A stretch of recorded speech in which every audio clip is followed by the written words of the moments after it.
Right now, in the very center of the technology world, you have professional software engineers. And these are, the exact people who built our modern digital life. Right, the architects of everything we use. Exactly. And they are currently asking a really heavy question. They're sitting there looking at their computer screens, and they are wondering, did we just build the machine that will, replace us? It is a massive question. It really is. So welcome to this deep dive. Today, we are looking directly at the modern artificial intelligence era. We're going to explore what is happening right now, how it changes daily life, and then we will look at the massive advantages and the very real risks this brings to the United States. And, if you were listening to us today, you likely have some really strong feelings about this. Oh, for sure. Everyone does. Right, because AI is no longer just this future idea from a movie. It is actually here right now. And for some people, that makes them feel incredibly excited. But it makes other people feel, honestly, very worried. Yeah, and I think for most of us, it's just this messy mix of both, right? That mix of emotions is honestly the most natural response you could have to a massive change like this. The information we are examining today makes one baseline fact very, very clear. And that is that we are past the point of science fiction. We are living it. We are. The tools are active right now. They are fundamentally changing how students learn in school, how professionals do their jobs, how musicians create music. I mean, it's changing how large factories manufacture products, how scientists research new medicine, and, even how global nations compete for power. Wow. Yeah. So it's everything. It is everything. It's a reality we must navigate today, not, 10 years from now. Okay, let's unpack this. Because we really need a way to visualize a change this large. It's too big to just think about all at once. Definitely. It helps to have an image in mind. Right. And a very helpful way to think about the AI era is to imagine a massive wave in the ocean. This wave is not just hitting one single beach or, one specific industry. It's rolling across the entire world, touching almost every single part of human life. That's a great way to put it. But before we look at how this giant wave impacts a whole country, we need to start small, right? We need to look at how it changes things for you and me as individuals.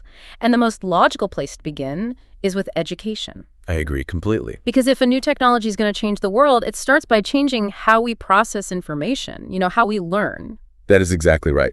Let us look at how learning worked just a few short years ago. Yeah. If you wanted to understand a really difficult subject, your options were pretty limited. Yeah, you had to, wait to ask a human teacher. Right. Or you had to ask a friend who, let's be honest, might not actually know the answer either. Exactly. Or, the most common thing, you had to sit at a computer and perform long, slow searches on the internet. You'd type a question, and the internet would just give you a list of links. Right, just a bunch of blue text to click on. Exactly. You had to click on many different websites, read through all these pages of text, and then try to build the answer yourself in your own head. It was a very manual process. I mean, it took a lot of work. But the present moment today, it operates on completely different logic. Now, we use AI tools. So you might recognize names like ChatGPT, Gemini, and Claude. Right, those are the big ones. Yeah, and these are not search engines. I think that's important to say. They are advanced systems that actually understand language. So instead of giving you a list of links, they process the information and they explain the knowledge directly to you. Immediately. Yes. If you need examples, they just generate them on the spot. And if you need, the background history of a topic, they provide the whole context. They basically take complex, difficult ideas and translate them into simple language for you. What's fascinating here is one specific detail about these systems. When we think of advanced computers, we usually focus on, how fast they are, how smart they are. Right, processing power and all that. Exactly. Yeah. But the most important trait of AI in education is actually its patience. Wait, patience? Yes. Think about the concept of patience for a moment. If you are a student, or say if you are learning a new language like English, making mistakes is simply how your brain learns. Right. You have to get it wrong a bunch of times before you get it right. Exactly. But human interactions, they carry emotional weight. Oh, that is so true. Because, human teachers are wonderful, but they get tired, it's late in the day, they have 20 other students. Right. And a classmate might roll their eyes or get annoyed if you ask them to explain the same math problem for the third time. Yeah. And as a student, you might feel really embarrassed. You might just stop asking questions entirely because you do not want to look foolish in front of everyone. And that embarrassment, that fear of looking foolish, it literally stops the learning process. But an AI tool does not have human tiredness. It has no ego. It never needs to drink a coffee? Exactly. No coffee needed. Yeah. It never gets frustrated. It does not judge you, blame you, or laugh at your mistakes. You can ask it the exact same question 50 times, and it will patiently answer you 50 times.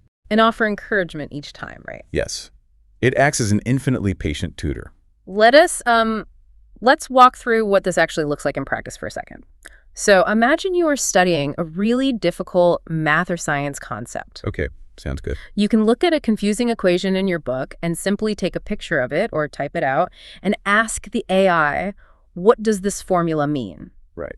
But let's say the AI gives you a technical answer and you read it and you still do not understand. In the old days, you'd feel stuck, but now you do not have to feel stuck. You can just tell the AI, can you explain this to me like I am a beginner? And it does it immediately. Instantly. It rewrites the whole explanation using simple words and basic concepts. It adapts entirely to your personal level. You can ask it to provide a simple example from everyday life to make the formula make sense. Yeah, like, explain this to me using apples or something. Exactly. Or here's another great example from the source material. You can upload a whole chapter of a textbook and say, please review this chapter, and create a 10-question quiz to test my memory. Oh, wow. Just like that. Just like that. Within seconds, you have a custom practice test. And when you take it, it evaluates your answers and explains exactly why you got a question wrong. And again, without making you feel bad about the error. So, okay. If every student now has a perfectly patient, infinitely knowledgeable tutor right in their pocket on their phone, I mean, I have to ask the hard question here. I think I know what you're going to ask. Will physical colleges and traditional schools simply disappear? Like, are we moving to a future where students just sit alone in the bedrooms and talk to a screen all day? Yeah, that is a very common fear. But we really need to look at the reality of how these tools function right now. AI systems are deeply impressive, yes, but they are absolutely not perfect. They still mess up. They do. They do not know everything, and more importantly, they still make mistakes. Sometimes an AI will give you an answer that sounds completely confident and perfectly written, but the facts inside it are completely wrong. Right. I've seen that happen. It sounds so sure of itself, but it's just making things up. Yes, and because of this flaw, the human element is actually more important than ever. That makes total sense. If the machine can give me a bad answer, I need to have the skills to catch the mistake. Precisely. We still need critical thinking. A machine can give you information, right? It can give you facts. Yeah. But a human teacher teaches you how to think about that information. Yeah, how to analyze it. Exactly. A machine cannot offer human empathy. It can't offer real-life experience or moral guidance. Therefore, traditional schools and universities are not going to just disappear. However, they absolutely must adapt. They cannot keep teaching the old way if all the students are using the new tools in their pockets. Right. Education will transform into a hybrid model. It will be a mix of both worlds. Okay, so what does that hybrid look like? Well, students will still have human teachers, and they will still go to physical or virtual classrooms for discussion, debate, and guidance.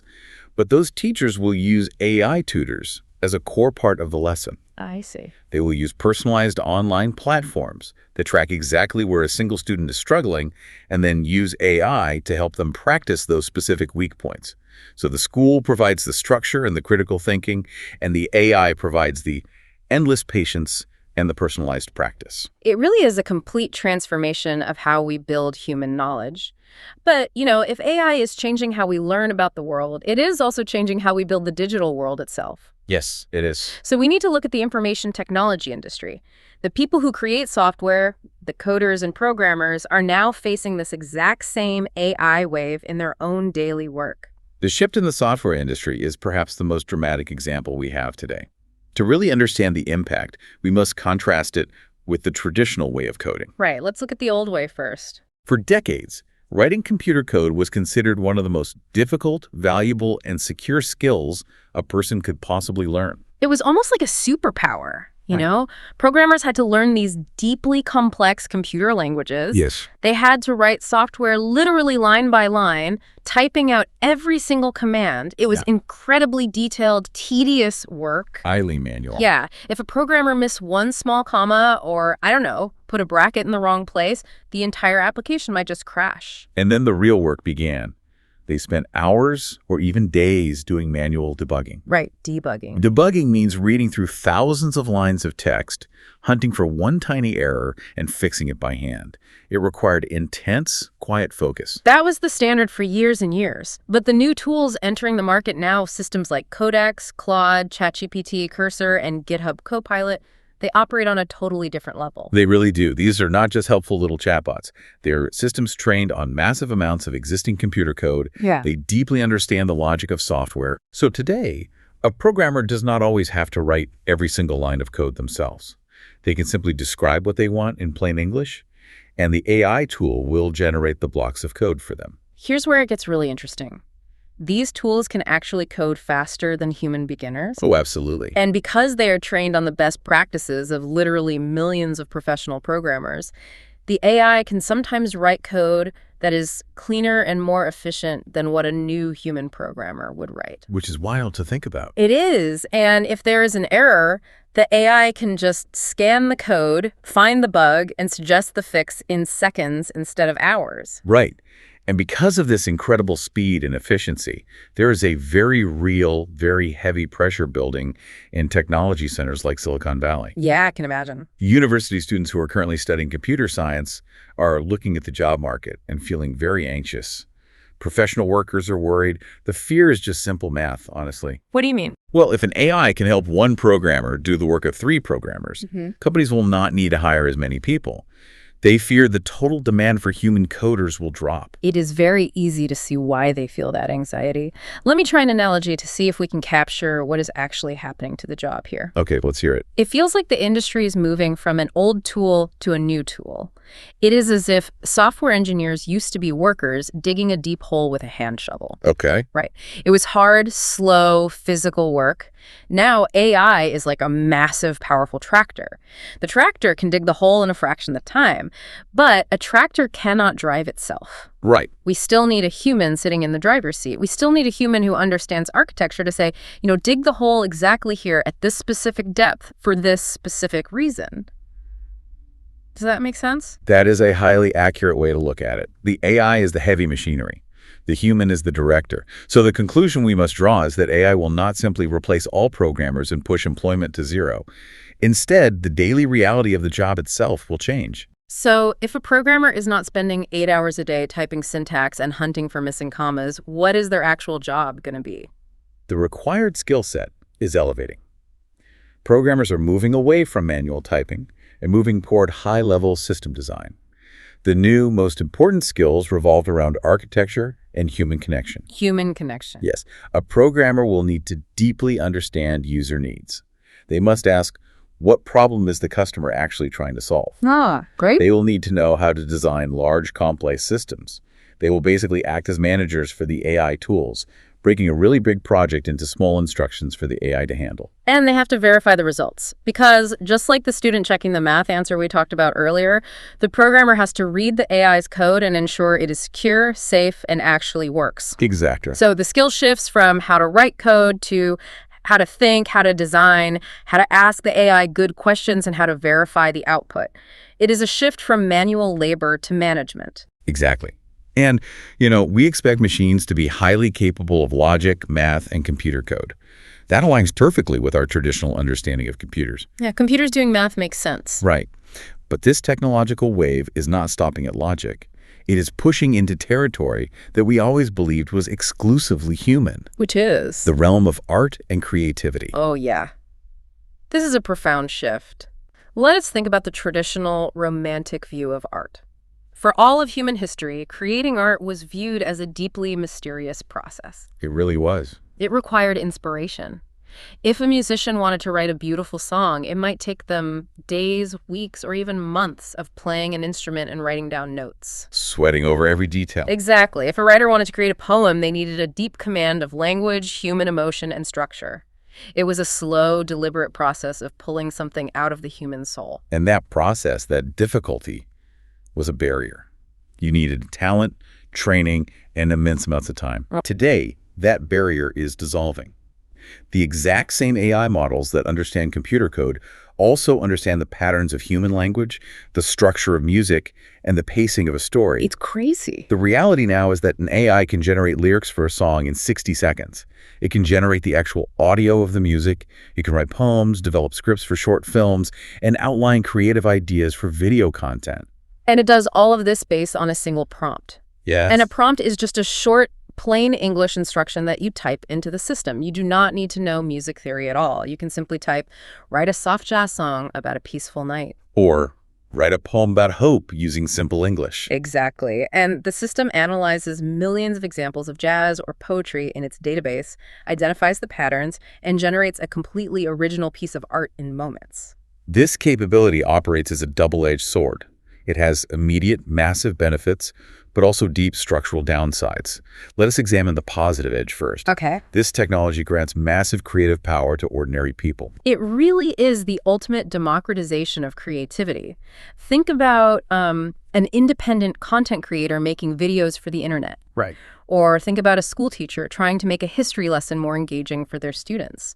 Or a small business owner who needs an advertisement, but, they cannot afford to hire a professional marketing agency. Those people now have access to high-level creative tools. Exactly. They can generate background music for a video, write a compelling script, or create beautiful images to help their business or their students. They do not need a decade of formal training to produce something beautiful and useful. That is the empowering side of it. It removes the friction from creation. But we must look closely at the negative edge of this sword. Right. Because the machine can produce art in seconds, it makes creative work feel less mysterious. The magic of the human struggle is somewhat erased when a computer can just mimic it instantly. And it creates incredible pressure on professional artists. Yeah. I mean, if you are a professional writer, a graphic designer, or a commercial musician, you have dedicated your whole life to your craft. You've put in the hours. Yes. And now you are competing in a market where a client can use a machine to get a good enough result in 1 minute for almost no money. The speed of AI production is just overwhelming for human creators trying to earn a living. So this raises an important question. How do we categorize this? Is the AI era fundamentally a good thing or a bad thing for human creativity? So what does this all mean? The answer is that we kind of have to stop asking if it is purely good or purely bad. Right. It is a reality. The tool exists. We can't uninvent it. The more useful question to ask is, how can we use it wisely? How can a human artist use this tool to explore new ideas faster rather than letting the tool replace their unique voice? Precisely. The technology is neutral. The human application is what matters. Now, we have explored how this wave impacts individuals, how the student learns, how the coder works, and how the artist creates. Yeah. It is time to zoom out. We need to examine how a technological shift of this magnitude affects an entire nation. Specifically, we will look at the United States. Let's do it. When we look at the big picture for the U.S., the source materials suggest that the country holds a massive advantage. While there are definitely risks, the positive elements, the pros, outweigh the negative elements. Right. There are 8 specific pros that position the United States to lead in this era. Let us walk through them carefully because they all connect to each other. We can group the first 3 together. Think of them as the components of a massive engine. An engine is a perfect metaphor. To make an engine run, you need the design, the physical machinery, and the fuel. Right. Pro number 1 is the design. The United States leads in AI models. The most advanced systems in the world, what we call large language models and large vision models, are primarily being developed by American companies. We are talking about organizations like OpenAI, Google, Anthropic, Microsoft, and Meta. Exactly. These models are the complex software architectures that make artificial intelligence possible in the first place. Because these companies are based in the U.S., the country sets the pace for global development. But software needs physical hardware to run. I mean, a brilliant design means absolutely nothing without the physical engine block. Right, you need the metal. That is pro number 2, hardware and computing power. AI does not run on the same simple chips found in a standard laptop. It requires massive, highly specialized computer chips that can process millions of calculations at the exact same time. Yes. And the companies that design these critical chips, specifically NVIDIA and AMD, are American companies. They provide the physical foundation that allows the AI models to actually learn and operate. So we have the software design and the hardware machinery, but to build these things, you need fuel. Right. Pro number 3 is the open market and capital. Capital simply means money used for investment. Building advanced AI models and manufacturing specialized chips requires billions and billions of dollars. It is incredibly expensive. Because the U.S. has a strong, open financial market, investors from all over the world pour their money into American technology. That global money funds the research. It funds the small, new startup companies trying to build the next big thing. It pays for the massive data centers, too. Exactly. The giant buildings full of computers needed to run the AI. Technology is important, but without that constant flow of investment capital acting as fuel, the engine just stops running. So the U.S. has all three: the models, the chips, and the money. Now let us look at the people who build and operate this engine. This brings us to pros 4 and 5. Pro number 4 is the attraction of global talent. Okay. Building artificial intelligence requires the absolute smartest minds from many different disciplines. You need experts in deep mathematics, data science, software engineering, and hardware design. And the United States has a university system and a business culture that naturally attracts this global talent. Brilliant students and engineers from around the world come to the U.S. to study, to work at these leading companies, and to start their own businesses. Exactly. This continuous arrival of top-tier talent ensures that the U.S. remains at the cutting edge of innovation. And what does this talent produce? What did they produce? They produce tools that make the entire economy faster. This is pro number 5, massively increased productivity. Right. Productivity is a measure of how much valuable work a person can accomplish in a set amount of time. AI is not just for tech companies. It boosts productivity across the entire professional spectrum. Think about the daily work of a doctor or a lawyer, an engineer, or a business manager. Much of their day is spent doing slow, repetitive work, right? Yes, paperwork and reading. Reading long legal documents, summarizing medical histories, searching for specific data points, or just writing routine emails. AI can automate these tasks. It can summarize a 50-page document in seconds. It can spot patterns in data that a human might miss entirely. By removing the boring, repetitive work, AI frees up human professionals to focus on high-level decisions. When every doctor, lawyer, and designer in the country can do their job faster and better, the entire national economy grows stronger. This increase in efficiency leads directly to the final 3 advantages, which deal with large-scale industrial and strategic shifts. Pro number 6 is the potential return of manufacturing to the United States. This is a big one. Historically, one of the biggest challenges for U.S. manufacturing has been the cost of labor. It is very expensive to pay human workers in America compared to other regions of the world, which is why, many factories moved overseas in the first place. But AI changes that math completely. If a company builds a highly automated factory in the U.S. using advanced robotics, drones, and AI systems to manage the assembly line, they do not need to hire as many human workers. The labor cost drops significantly. Exactly. If the cost drops, companies have a strong financial reason to bring manufacturing back home. This is a critical advantage. Bringing factories back upgrades the domestic industry with the newest technology. And more importantly, it stabilizes the supply chain. If global trade is disrupted for any reason, a country that manufactures its own goods is much safer and more resilient. Right. Here's where it gets really interesting, though, because if robots are doing the manufacturing and AI is writing the computer code and summarizing the legal documents, what happens to all the highly educated human workers? Right. Where do they go? Do they just sit at home? That brings us to pro number 7, talent release. This is a fascinating economic concept. When a powerful tool takes over the routine work, human intelligence is not destroyed. It is released to solve new problems. Let us go back to our software engineer for a second. If they are no longer spending 80 hours a week typing basic code, they can take their deep knowledge of logic and move into entirely new fields. They migrate. The highly educated workers who were released from old jobs will move into the industries of the future.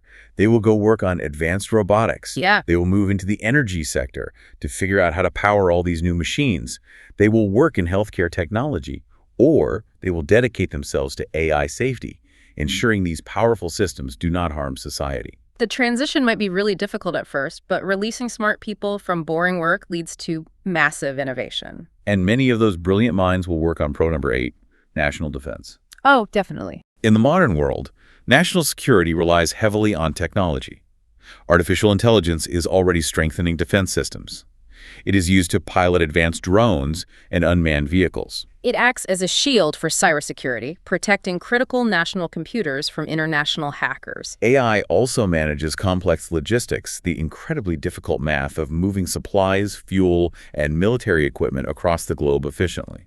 It analyzes massive amounts of intelligence data to identify potential threats before they happen. If the United States maintains its leadership in AI technology, it naturally maintains its leadership in defense capabilities, which is, the ultimate foundation of national security. Let us review that powerful engine. The U.S. has the software models, the hardware chips, and the investment capital. It attracts the global talent, which boosts national productivity. This technology brings manufacturing back home, releases human talent to solve new problems, and secures the national defense. It is an incredibly strong position. It sounds almost perfect when you put it like that. I mean, the pieces feed into each other in a continuous loop of growth. But I cannot ignore the friction in this system. If AI takes over the factory lines and the coding jobs, and if it does the routine office work, what happens to the everyday worker tomorrow? Not 10 years from now, but tomorrow. It sounds like a period of intense pain is coming for a lot of regular people. Your concern is valid, and it transitions us perfectly into the risks. We cannot be blinded by the advantages. To understand this era, we must face the serious challenges it creates. Yeah. The analysis highlights 3 major cons, or growing pains, for the United States. Let us look closely at con number 1, which directly answers my concern. Job instability. The reality is that in the short term, the employment market will be highly unstable. The transition will not be smooth for everyone. That is correct. We must be honest about the impact. While AI will eventually create new industries, the immediate effect is that certain jobs will change drastically, and some may disappear entirely. We are talking about administrative office work, traditional customer service roles, entry-level coding, and basic commercial writing and design. Yes, this instability creates deep human anxiety.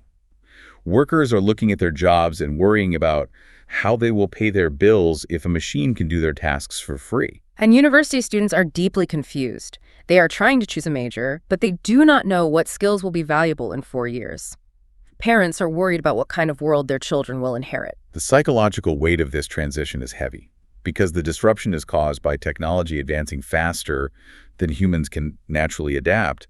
The burden cannot rest solely on the individual worker. It's too much. The analysis states that government institutions, educational systems, and the technology companies themselves have a duty to help citizens manage this transition.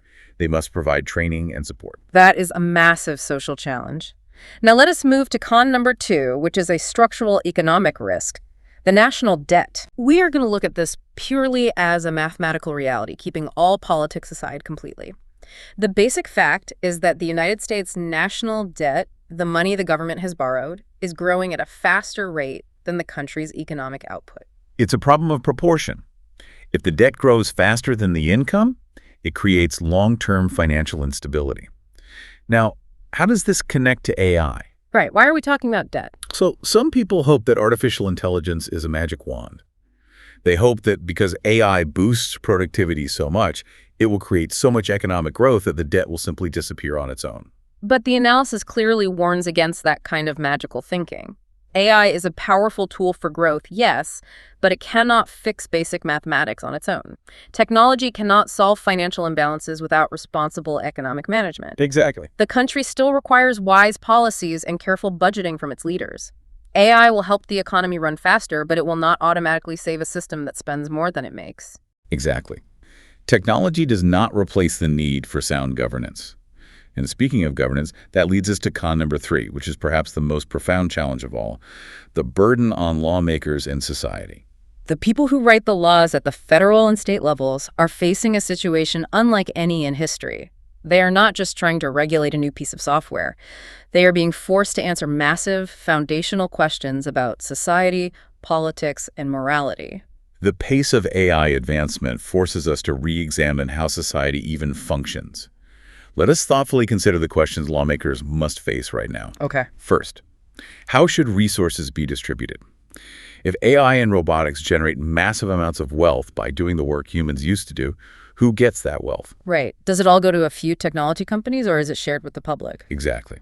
Second, how can society remain fair? If some people have access to incredibly powerful AI tools and others do not, the gap between the successful and the struggling will widen deeply. Third, How do we protect regular families and small businesses from being completely overwhelmed by massive corporations that control the AI infrastructure? And fourth, the deepest question of all. How can people live with dignity if machines do more of the work? Wow, yeah. For centuries, human dignity has been closely tied to human labor. We find purpose in our jobs. If a machine can do your job better and faster, how do you find value in your daily life? It sounds like we need entirely new social systems, not just new software updates, because those are not technology questions. You cannot write computer code to solve the concept of human dignity. Right. You cannot build a microchip that automatically creates fairness. These are moral, philosophical challenges, and this highlights a terrifying gap. Technology moves at lightning speed. A new, more powerful AI model is released every few months. Yes. But human laws, social safety nets, and cultural understanding move incredibly slowly. It takes years to pass a law or change a school curriculum. That gap between the speed of technology and the speed of society is the ultimate risk. The United States has the models, the capital, and the talent to lead the world. But handling the transition fairly requires careful management by the government, schools, and companies. We have covered a tremendous amount of ground today. We looked at the infinite patience of AI in education. We explored how AI is changing the daily routine of the software engineer and challenging our understanding of human creativity. We really went through it all. We mapped out the powerful engine of American advantage, the tech, the money, the talent, and the industry. And we faced the heavy realities of job instability and the profound moral questions waiting for our society. It is a vast and complex picture. However, when we synthesize all of this information, the overall conclusion of the analysis is clear. What's the final verdict? Despite the heavy risks, the deep job instability, and the complex questions of fairness, the AI era brings more pros than cons for the U.S. The foundational advantages of top universities, deep capital markets, leading companies, and an open culture of innovation provide a stronger starting position than any other nation. But we cannot end by just looking at the nation as a whole. We have to bring this right back down to the individual. We have to bring it back to you, the listener. Absolutely. The most crucial takeaway from all this information is that the AI wave is not going to wait for us. It will not pause while we figure out our feelings, our laws, or our fears. Therefore, your personal mindset is the most important tool you have. Mindset dictates your future. If you approach this era with pure fear, you will be paralyzed. Fear does not stop the technology, it only stops you from adapting. Right. The required mindset is one of active curiosity. We must choose to learn these tools. We must experiment with them, figure out how to work alongside them, and continuously adapt our skills. The final metaphor to remember is the ocean wave. The AI wave is already rolling toward the beach. We cannot stop it. Some people will stand on the sand, paralyzed by fear, worrying about the future. And some people will ignore it entirely and the wave will just crash over them, disrupting their careers and their lives. But some people will grab a board, paddle out, and learn how to surf. They will harness the immense power of that wave to move themselves forward. We all have to decide to be surfers.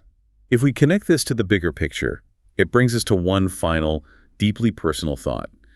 We discussed the heavy question of human dignity earlier. If machines eventually take over the routine labor of our lives, where do we find our purpose? That is the perfect thought to leave you with. Imagine a near future where the AI wave truly does the heavy lifting of your daily routine. It organizes your schedule, writes your routine emails, manages your budget, and handles the boring parts of your profession. It does all the chores. If the machine handles the labor, what will you choose to do with your newly freed time? How will you use that freedom to find your own sense of meaning, connection, and dignity? It's a huge question. Think about what truly matters to you when the busy work is gone. Thank you so much for joining us on this deep dive. Keep learning, stay curious, and learn to surf the wave. We will see you next time.